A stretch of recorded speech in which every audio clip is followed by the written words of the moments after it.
Sisters and brothers, comrades, friends, we're gathered today to discuss the prospects for struggle following the latest election, and also to introduce, for those who haven't been introduced before, what we mean by socialism. And I want to spend a couple minutes in my talk about what we do mean by socialism, because I think there is probably few words or terms or phrases in society that are more misunderstood than socialism. And in fact, socialism is in some ways like a bag that you can put anything into and say, that's socialism. And we want to clarify what we mean by socialism.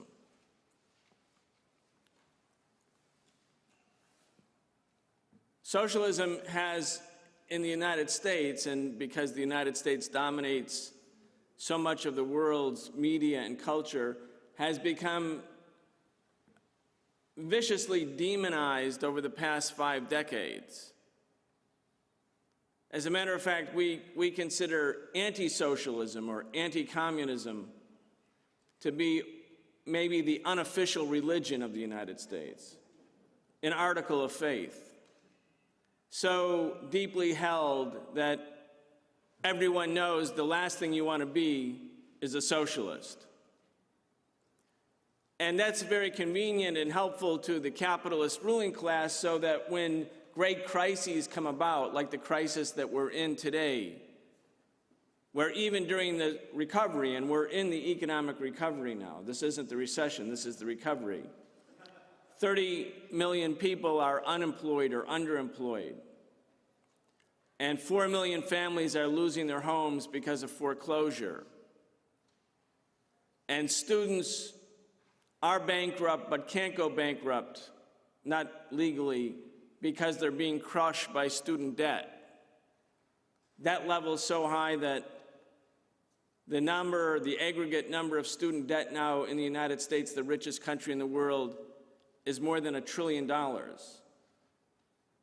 And many students, including those who are graduated in the last few years, are not finding jobs, or if you're finding jobs, you're finding low-paid jobs without benefits and with no hope for a pension.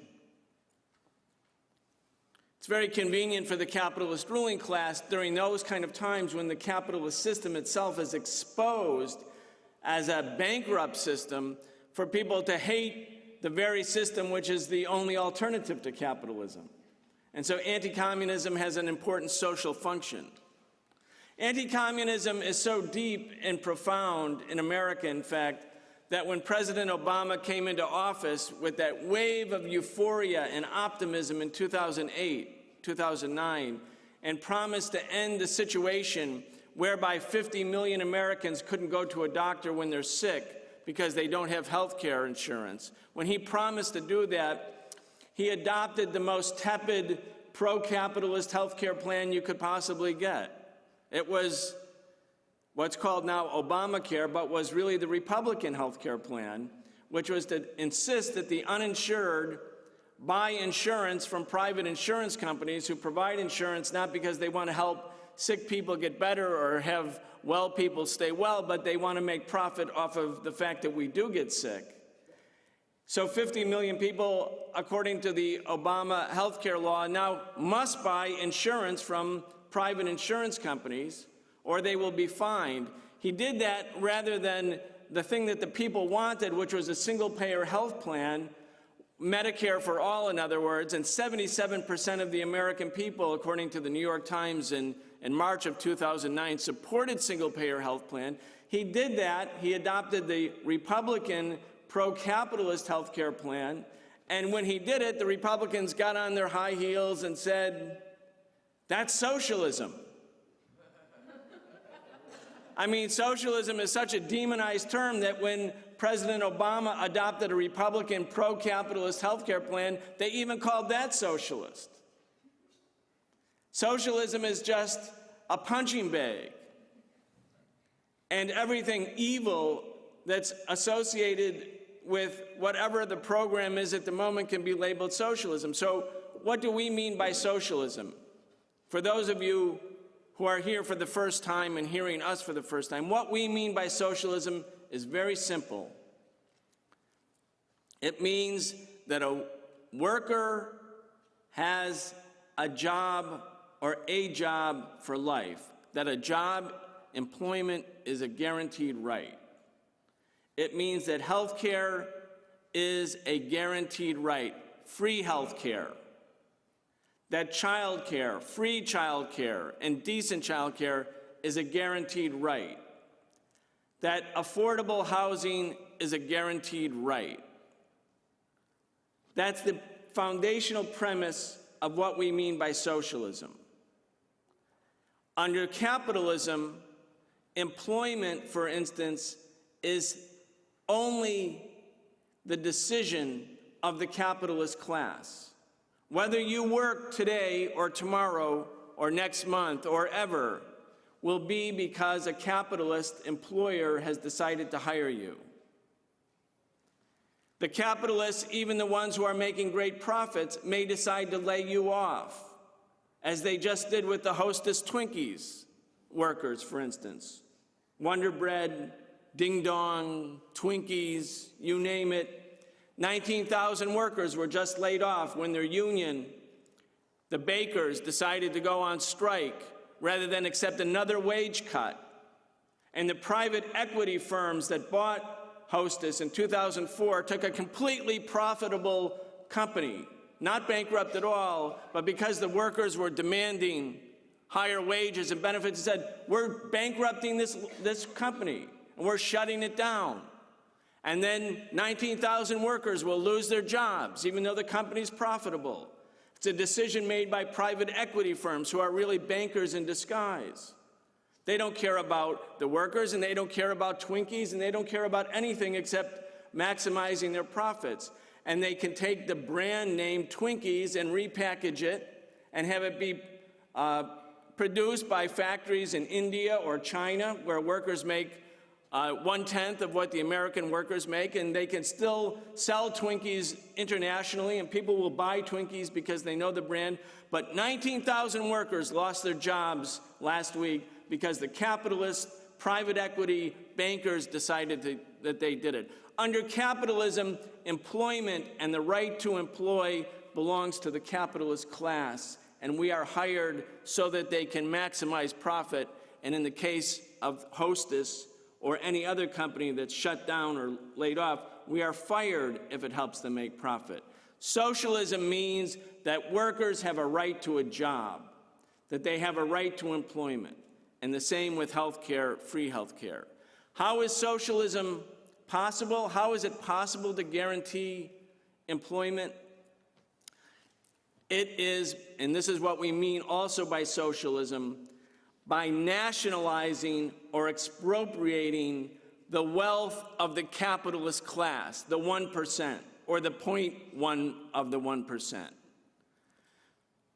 What do we mean by nationalism? We mean we take their wealth and we take it, and the state takes control of it and uses it so that every worker has a right to a job, and every parent has the right to child care, and all of us have the right to go to health care, to a doctor for free. In other words, it's the redistribution of property and possession of property and wealth for the benefit of the masses of people. Now, of course, the capitalist class would rule that a form of thievery. They would say, that's our money. You're taking our money. But the socialist point of view, the PSL's point of view, is that that property, that wealth has already been stolen. That they made that money not because of their hard-earned extra work or their brilliance, but because low-paid workers worked at excruciatingly low wages, and the surplus product that they created by virtue of working was held by the private capitalist owners. Take Walmart, for instance. You see Walmart workers are moving right now. They're trying to organize, just like the McDonald's workers, fast food workers. Walmart is the biggest employer in the country, in the world. The Walton family that owns Walmart pays the workers on average $8 an hour. Thousands, tens of thousands of Walmart workers have to get food stamps in order to live, in order to feed their children. The Walton family wealth is equal to the combined wealth of 40% of the lowest number of families in America. In other words, you take the entire country of 300 million, you take 40% of the families, the bottom 40% in terms of income, that's what the Walton family itself possesses. So how did they get all that money? Because they're paying the workers $8 an hour. Just what is $8 an hour? According to 1968 minimum wage levels, $8 an hour today is less than the minimum wage in 1968 in terms of real purchasing power, inflation. The minimum wage now would have to be increased by 50% just to be what it was in 1968. So Walmart workers who are not young kids, the median age is about 28 or 29. They have children. They're being paid poverty wages, and the Walton family has enough wealth, so much wealth, in fact, that they've decided, anticipating that the new budget negotiations in Washington might lead to a tax increase for the rich and for capital gains in 2013, they've decided to give their dividend to their shareholders, which is primarily the Walton family, early on December 27th, so it won't be taxed. And just by doing that, on that one dividend share payout, they will save $180 million in taxes just by not waiting for another 2 days. They're that wealthy. It's not just the Walton family. You look at what the Forbes magazine, the capitalist tool, they issued their annual report of the status of America's 400 richest people. They're billionaires. Their average income is $4.2 billion. Those 400 people have the combined wealth of 1/12 of the 1/8 of the entire national economy, just those 400 people. Their wealth went up 13% just in the last year alone. Mitt Romney, who is only worth $250 million, is so poor that he can't join the club. And what did his tax return show last year? He made $20 million from interest and coupon clipping from stocks. He earned it. You know how we talked about personal responsibility? $250 million, $20 million just in the last year. I mean, he could have been comatose. I mean, some people thought he was comatose. He could have been in bed the entire year, and he still would have made $20 million if he never got out of bed, because he would be getting interest from his ownership in different private equity firms and banks, like the ones that just shut down the Hostess workers. So our concept is that the wealth that belongs to the capitalist class is ill-begotten. It's been taken as a form of theft from the working class that does all the work. And by taking their wealth and using it to meet the needs of the people, instead of having a race to the bottom where all of the young workers today can anticipate low-wage jobs the rest of your life and no pension and no benefits, instead of having it that way, you can live in dignity and with respect and being able to pay not only your own way, but for your children so that they have a decent life. Socialism and the socialists, the Marxists, our perspective is not that capitalism made no contribution to the development of humanity. People who say, well, didn't capitalism build the factories? And didn't it build the roads and the bridges? Didn't it stimulate a tremendous economic performance? Didn't it raise the world's technological level? And we would say yes. in the pursuit of profit and using the most brutal methods, including human slavery in the case of North America, the capitalist class generated a huge, enormous economy. The socialist view is not that capitalism had no place in the historical progression of humanity. It did have a place. But having developed the means of production, having developed the science and the industry, what is the contribution today of the capitalist class to the economy? We would say that the capitalists today are not contributing to the further development of economic life. What are the private equity firms that just bankrupted and laid off 19,000 workers at Hostess? What did they contribute? What did they build? They built nothing. They're simply looting the economy for their own profit. And the way they loot the economy is such that tens of millions, and in fact, it will be hundreds of millions of people in the richest country in the world are left to a life of destitution. 46 million Americans today live below the poverty line. You know what the poverty line is? If you're a family of four and you make $22,500, you're not living in poverty according to the U.S. government. $22,500 with you and your spouse and your two children, you're above the poverty line. So when you say 46 million Americans are living below poverty, they're living below that. But if you include the real poverty line, the people who are making double that with two children, who are still really in poverty, and who, if they lose their job and lose a paycheck or two paychecks, will be utterly destitute and homeless, unable to feed their kids, that number is really 1 out of every 2 Americans. If capitalism for a while developed the means of production, today we see simply a form of looting of society, of stealing by the ultra-rich. And now they want to intensify the attack. Jim Lafferty mentioned that there's a lot of discussion about the fiscal cliff, meaning that the government won't be able to satisfy its debt obligations without massive revenues being generated, in other words, tax increases and spending cuts.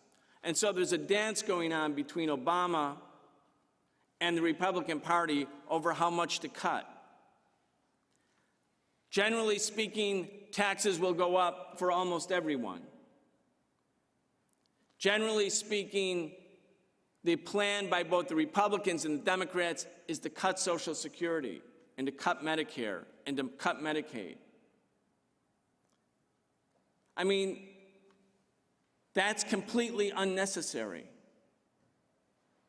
If the rich paid into Social Security what every worker pays into Social Security, there'd be no crisis in Social Security for the next 200 years. Any rich person making more than $108,000 a year no longer has to contribute to the Social Security fund. That's the cap for Social Security payments. That would be a simple thing to remedy. They're going to go after Social Security and Medicare and Medicaid. And why are they going to do that? Not because the capitalist system and the capitalist class are about to sink under the weight of this terrible debt obligation. They're going to do it, sisters and brothers, because they think they can. They're going to do it because they think they can take the money that has been set aside for elderly people to avoid poverty and to move that money into the stock market, into Wall Street, and to privatize it. They will do it incrementally. They're going to do it because they think they can do it. And why do they think they can do it? Because there is not an intense mass movement right now led by the unions and community and civil rights organizations and students to stop them. Social Security did not exist before 1935. Neither did unemployment insurance. When you got laid off before 1935, you could literally starve to death and quickly. As a matter of fact, the year before unemployment insurance went into effect, 5,000 people did starve to death once they were unemployed in the United States. The slogan of the workers' movement in the 1930s was "Fight, don't starve," because you were literally going to starve without unemployment insurance.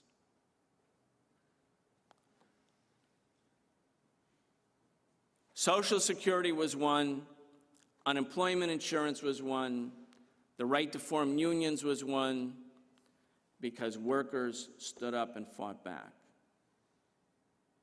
In 1935 and 36 and 37, 1,000 factories in the United States were seized by workers who sat in and sat down and said, "We won't move without union rights." There were general strikes in Minneapolis, in Toledo, Ohio, in San Francisco. Hundreds of thousands of workers and peasant farmers, sharecroppers worked together, black and white, in spite of all of the vestiges of white racism, white supremacy that so dominated the country and the movement. In spite of that, the people in the 1930s rose up, fought back. And when they did that, they were led by the communist and socialist movement.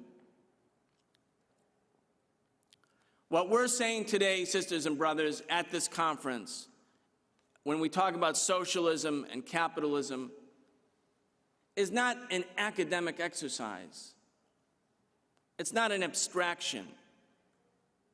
What we're saying that under the current conditions of the capitalist system, unless there is a massive fight back now, the capitalists intend to strip the working people and all of the young people of every right that we have achieved in the past 60 or 70 years. The labor movement showed its power by helping to get President Obama elected. There's no way, I think, that President Obama would have been elected if it hadn't been for the hundreds of thousands of union activists who went and knocked on doors, and the labor movement that gave hundreds of millions of dollars in donations to the Democratic Party and the Obama campaign to compete against the favored, Wall Street favored candidacy of Mitt Romney. The labor movement showed its capacity, even in its weakened state. But here we are after the election, and what's on the agenda is cutting wages, cutting Social Security, cutting Medicaid, cutting Medicare. When we look back in the last 4 years and we saw the Democrats held the House of Representatives by a vast majority in 2009, they held the Senate, they had a popular president, and under those circumstances, did unemployment go down or did it go up? It went up. Did wages go down or up? They went down. Did people get benefits or lose benefits? They lost benefits. The labor movement did what it could to help the Obama administration and the Democrats take power, but the system of capitalism is grinding down the living conditions of the working class, and particularly of the young workers who are coming up now. We say today with our Socialism Conference, and to the labor movement and to the broader workers movement, organized and unorganized, that the only hope, the only salvation is not to stick with the Democratic Party and to function as an appendage to that organization, always, as the other comrades have said, in order to prevent the ultra-right, the super-right, the white supremacists from coming into office.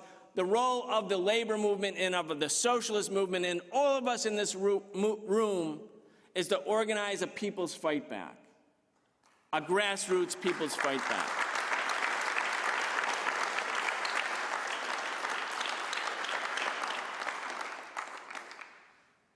The goal of socialism, that is what I talked about, where a job is a right, and health care is a right, and housing is a right, where living is a right, that will be the byproduct of a profound, radical transformation of the social and economic order. That's socialism. But how do you get there? We're not going to wake up someday and say, the whole country's sort of confused and somewhat apathetic, and perplexed by anti-communist ideology, but tomorrow they're going to rise up and have a revolution. That's not how things work. We have to go from where we are to the next step, and then the next step, and the next step. We have to keep building to get to the socialist revolution. And the process by which we get there is in the struggle for today. We're struggling today to win a higher minimum wage. When the McDonald's workers and Walmart workers struck, PSL is on the front lines with them because we want to raise the minimum wage. That's not socialism, that's just a higher minimum wage. When women are fighting back to save abortion rights and the rights to raise their children outside of poverty, that's not the socialism, that's just a basic struggle for life. But we have to be there in that struggle. When we struggle against the anti-immigrant laws that are deporting, as one of the comrades said, 1 million people under Obama, 1 million people, more than were ever deported. The struggle against deportations is not socialism, it's just a struggle for justice, for democracy, for what's right. But it's in the process of that struggle that people's consciousness expands. And they see, well, if we won this right, we can win another right and another right. And instead of just being the punching bag for the capitalists and having lost all of our rights, we learn that we can fight, and when we fight, we can win. Thank you for joining us at the conference. Participate in the discussion, become part of the PSL, and most importantly, become a practical organizer in your community, with your family, with your friends, with your co-workers, and help us build this new movement. The movement is coming not because people read Karl Marx. They'll read Karl Marx once they start moving. People will start moving because the capitalist system has made it impossible for the people not to resist. And that's what we're going to do, resist.